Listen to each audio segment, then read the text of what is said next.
Hi, it's Ed Oakley. I had to call my mortgage company today because I want to change insurance companies on my house, and so I had to cancel, make sure that they didn't pay the old insurance company so I could set up the new policy.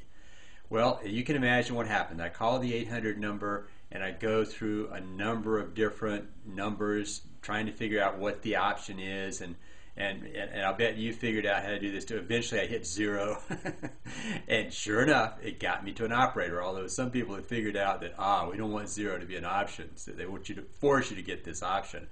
And I got somebody on the phone, and so I went through all the, here's my mortgage number and my last four of my social security number, and what else? The home address and the telephone number. I went through all this to verify who I was and get through all of that.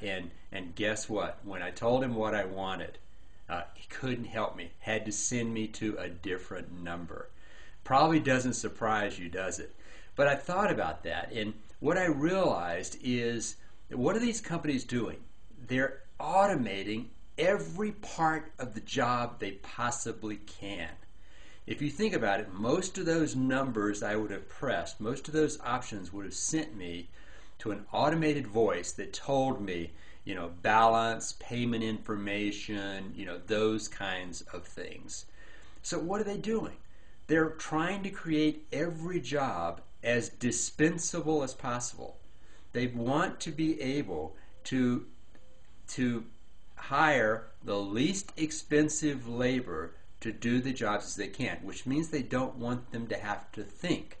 So they're automating as much as they possibly can.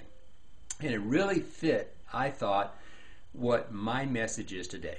Because my message today is the criticality of you distinguishing yourself. If you don't distinguish yourself, you may not keep that good job you have. If you don't distinguish yourself from the many other people who want that job you got your eye on, perhaps a promotion, perhaps a job because you're currently unemployed, but if you don't distinguish yourself from all those other people, guess what? You aren't going to get it. And if you're a business owner, an entrepreneur, if you are not distinguishing your business, or if you're a team leader on a team where perhaps that your team does things that a number of other teams in the organization also does, or your business does things that a lot of other businesses do, guess what? You've got to distinguish yourself, or you're going to be out of business. Your business is very vulnerable. At no time in our history have you been more vulnerable if you didn't distinguish yourself. In the days of the factory jobs, that was the primary job. And then, you didn't have to distinguish yourself.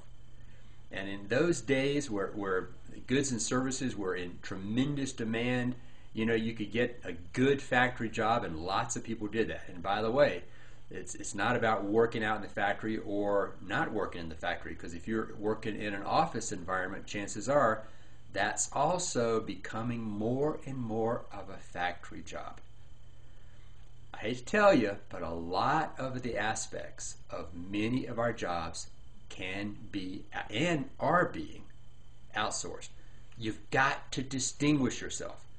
Now, those of you who know me well know that I would not be, it's not a scare tactic, but I wouldn't be saying these kind of negative things if I didn't feel like I had a solution for you.